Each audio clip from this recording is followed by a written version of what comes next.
ओम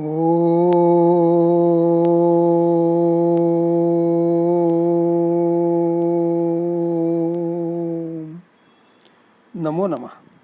मंत्रमय जीवन हो। लेख 7वां, तपाचरण। लेखक श्रीपाद अभ्यंकर, मुंबई। छठे लेख के अंत में जिक्र किया था क्रिया योग की व्याख्या का, जो पतंजलि योग सूत्रों के साधना पाद इस दूसरे पाद के पहले ही सूत्र में है। तपस्वाध्यायेश्वर प्रणिधानानि क्रिया योगः। इस व्याख्या में पहला शब्द है तपः। यह सूत्र जताता है कि क्रिया योग सर्वप्रथम तप यानी तपाचरण से ही सिद्ध होता है। दरअसल तप शब्द सहजता से याद दिलाता है ऋषि मुनियों की तपश्चर्याओं की। वे तपश्चर्याएं तपाचरण जरूर हैं, लेकिन हमने तो ये समझना है कि हर कोई तपाचरण कर सकता है। उसके लिए ऋषि मुनियों की तरह वनों में जाने की जरूरत नहीं है।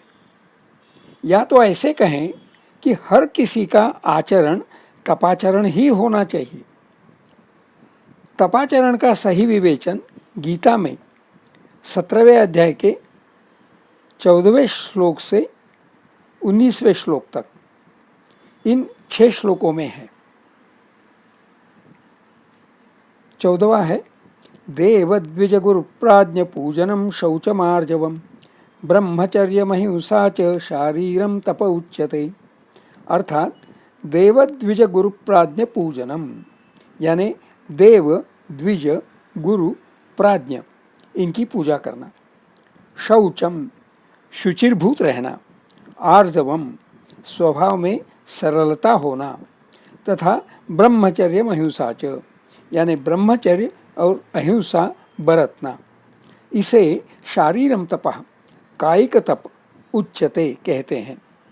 यहाँ आदेश बताया है देव, द्विज, गुरु, प्राज्ञ इनकी पूजा का। गौरतलब है कि धर्म ग्रंथों में जैसे मनुस्मृति 3-70 पंचयज्ञ का ब्रह्मयज्ञ, पितृयज्ञ, देवयज्ञ, भूतयज्ञ और मनुष्य यज्ञ, इन 5 यज्ञों का आदेश है। धर्म ग्रंथों के अध्ययन अध्यापन को ब्रह्मयज्ञ कहते हैं।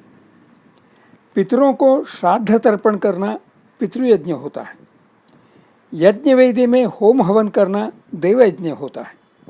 भोजन शुरू करने से पहले अन्न का कुछ भाग कीड़े मकोड़े, पशु पक्षी इनके लिए चित्राहुति के तहत बाजू में निकालना और भोजन के बाद वो उनके लिए साफ सुथरी जगह पर रख देना, ये भूतयज्ञ होता है। भोजन के ऐन मौके पे कोई बिन बुलाया मेहमान आ जाए तो उसका आदरातिथ्य करना, ये मनुष्य यज्ञ होता है। कितना सारी चराचर सृष्टि के प्रति और अच्छे समाज जीवन का भी सद्भावनापूर्ण विचार है ना। ब्रह्मचर्य और अहिंसा इन शब्दों से याद आता है वो योग सूत्र जिसमें अहिंसा, सत्य, अस्तेय, ब्रह्मचर्य और अपरिग्रह इन 5 यमों का आदेश है। वैसे तो अष्टांग योग प्रणाली भी तपाचरण ही है। चलिए अगला श्लोक देखते हैं। अनुद्वेग करम वाक्यम सत्यम प्रियहितम च यत् स्वाध्यायाभ्यसनं चैव वाङ्मयम तप उच्यते। अर्थात अनुद्वेग करम वाक्यम, ऐसी बोली जिससे किसी को उद्वेग न होवे, किसी को आपत्ति न लगे, किसी की मानसिक भी हिंसा न होवे। सत्यम, जो सत्य ही बोले, असत्य न बोले। प्रियहितम चयत, प्रिय और हितकारी हो। स्वाध्यायाभ्यसनं चैव, खुद के स्वाध्याय और अभ्यास के काम में आने वाली हो। उसे वाङ्मयम तपः, वाचिक तप उच्यते कहते हैं। यहाँ पे याद आता है एक सुभाषित, सत्यम ब्रूयात प्रियम ब्रूयात न ब्रूयात सत्यम अप्रियम, प्रियम नानृतम ब्रूयात एतत् सज्जन लक्षणम। अर्थात सत्यम ब्रूयात, सत्य बोले, प्रियम ब्रूयात, जो प्रिय लोग लगे वही बोले, न ब्रूयात सत्यम अप्रियम, कड़वा सच न बोले। प्रियम न अनृतम ब्रूयात, प्रिय लगे ऐसा बोलने के हेतु झूठ न बोले। एतत् सज्जन लक्षणम, यही सज्जन होने का लक्षण है। मन प्रसाद सौम्यत्वं मौनम आत्मविनिग्रह भाव संशुद्धिरित्येतत् तपो मानसमुच्यते।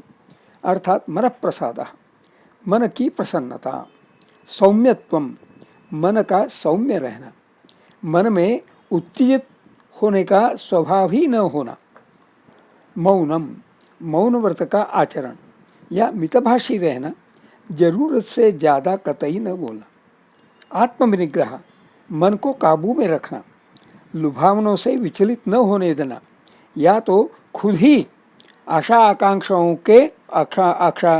आकांक्षाओं को मन में ही नहीं पनपने देना, भाव संशुद्धि, सभी समय सबके प्रति शुद्ध भाव रखना, इति एतत्, ऐसे आचरण को मानसम तपः, मानसिक तप उच्यते, कहते हैं। श्रद्धया परया तप्तं तपस्तत्त्रिविधं नरैः अफलाकांक्षिभिर्युक्तैः सात्विकं परिचक्षते। अर्थात नरैः तत्तपः त्रिविधम तप्तम, लोग जो तपाचरण करते हैं उसके 3 प्रकार होते हैं।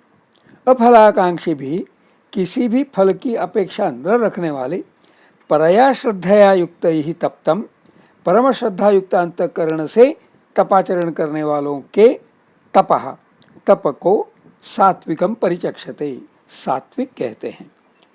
यूँ तो यह अनुवाद सरल और स्पष्ट है, लेकिन वैसा आचरण करना आसान नहीं है। हर कोई कर्म करते समय सतर्कता बरतनी होगी कि इस कर्म के करने से कुछ कर्मफल की इच्छा तो नहीं न बन रही। साथ ही साथ हर कोई काम परम श्रद्धायुक्त अंतःकरण से भी करना है। सात्विक तपाचरण एक साधना है। सत्कारमान पूजार्थम तपोदम्भेन चैवेत् क्रियते तदिह प्रोक्तम राजसम चलमध्रुवम्। अर्थात सत्कारमान पूजार्थम, अपना सत्कार होवे, अपना सम्मान होवे, अपनी पूजा होवे, तथा तपः दम्भेन च एव, दाम्भिक भाव से, दिखावे के लिए, झूठलेपन से, यत् क्रियते, किए जाने वाले, तत् इह, ऐसे चलम, चंचल, अध्रुवम, निश्चय रहित तप को राजसम, राजस तप, प्रोक्तम, कहते हैं। राजस तप का ये विवेचन पढ़ने से समझ में आता है कि भगवान भली भांति जानते हैं कि अपने तपाचरण का दिखावा करने वाले लोग भी होते हैं, हमेशा रहेंगे। मनुष्य समाज प्रिय प्राणी है, जाहिर है कि उसकी मानसिकता में कुछ एक सामाजिक मानसिकता का भी अंग रहेगा। दरअसल मनुष्य के मानसिकता के विश्लेषण में कहा है कि मनुष्य को 3 प्रकार की ईषणाएं, इच्छाएं, आकांक्षाएं होती हैं। वित्तेषणा, पुत्रेषणा, लोकेषणा। साईं बाबा के सच्चरित में बताया है कि जो इन तीनों ईषणाओं से मुक्त हो, उसी ने भिक्षा मांगना वाजिब है। यहाँ जो सत्कार मान पूजार्थम ऐसा उल्लेख है, वो तो लोकेषणा है। मूढ़ग्राहेण आत्मनो यत् पीड़या क्रियते तपः परस्योत्सादनार्थम वा तत्तामसमुदाहृतम्। अर्थात मूढ़ग्राहेण, गलत धारणा के कारण, आत्मनः पीड़या, खुद को त्रास देते हुए, यत् जो तपः तपाचरण क्रियते किया जाता है, वा अथवा परस्य किसी से उत्सादनार्थम, वैर निभाने हेतु, किसी से बदला लेने के लिए जो तपाचरण किया जाता है, तत् उसे तामसम, तामस तप, उदारतम कहते हैं। वैसे देखें तो क्योंकि गीता में तप का कायिक, वाचिक और मानसिक ऐसा सर्वंकष विवेचन किया है, और कायिक तप में देवद्विज गुरु प्राज्ञ पूजन का समावेश है, वाचिक तप में स्वाध्याय का समावेश है, तो पतंजलि योग सूत्र में जो क्रियायोग की व्याख्या है, तपस्वाध्यायेश्वर प्रणिधानानि क्रियायोगः, उन सब का तप, स्वाध्याय, ईश्वर प्रणिधान का विचार कायिक, वाचिक और मानसिक इनमें आ ही गया। तो समझना यही है, कुल मिलाकर निचोड़ यह निकलता है कि हमारी सारी क्रियाएं क्रिया योग होनी चाहिए। हमने हमारे सारे कार्यकलाप तपाचरण की भांति ही चलाने चाहिए। ये भी ख्याल रखना है कि तपाचरण सात्विक ही हो, कतई राजस या तामस न हो। ये सारा विचार योग सूत्र से समझे या गीता के श्लोकों से। सही कहते हैं कि एकम सत विप्रा बहुधा वदंती, यानी एक ही सद्विचार ज्ञानी लोग अपनी अपनी शैली से अनेक ढंगों से बताते हैं। तो या तो योग सूत्र को मंत्र मानिए या गीता के श्लोकों को। महत्वपूर्ण बात यह है कि मंत्रों का अर्थ समझकर वैसा आचरण करें। आचरण की भी साधना ऐसी करें कि वही स्वभाव बन जाए। बिल्कुल, आचरण स्वाभाविक ही होना चाहिए, उसमें कोई भी कृत्रिमता कतई नहीं होनी चाहिए। कृत्रिमता आई तो समझ लो उसमें दाम्भिकता आ जाएगी, और दाम्भिकता राजस है, सात्विक नहीं है। ये भी समझ लें कि जरूरी नहीं है कि ईश्वर प्रणिधान ये कोई स्वतंत्र क्रिया हो। ईश्वर प्रणिधान ये सारे तपाचरण का स्थायी भाव हो सकता है, होना चाहिए। मंत्रमय जीवन का वही राज है, वही राज विद्या है, वही राजगुह्य है। गीता के 90वें अध्याय का वही शीर्षक है, राजविद्या राजगुह्य योगा। कायिक तप में पूजनम का उल्लेख किया है, साथ ही साथ मानसिक तप में भाव संशुद्धि भी बताई है। जाहिर है कि पूजा भाव रहेगा, भाव संशुद्धि रहेगी, तो वाचा अनुद्वेग करी सत्य और प्रियहत रहेगी। कायिक, वाचिक, मानसिक तपों के सारे विचार एक दूसरे से जुड़े हुए हैं।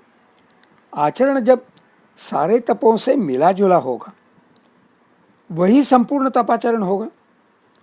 वो सब स्वभाव में अंगभूत हो जाना चाहिए। मंत्रमय जीवन की साधना भी वही साधना है, मंत्रमय जीवन से वही साधना है। शुभमस्तु।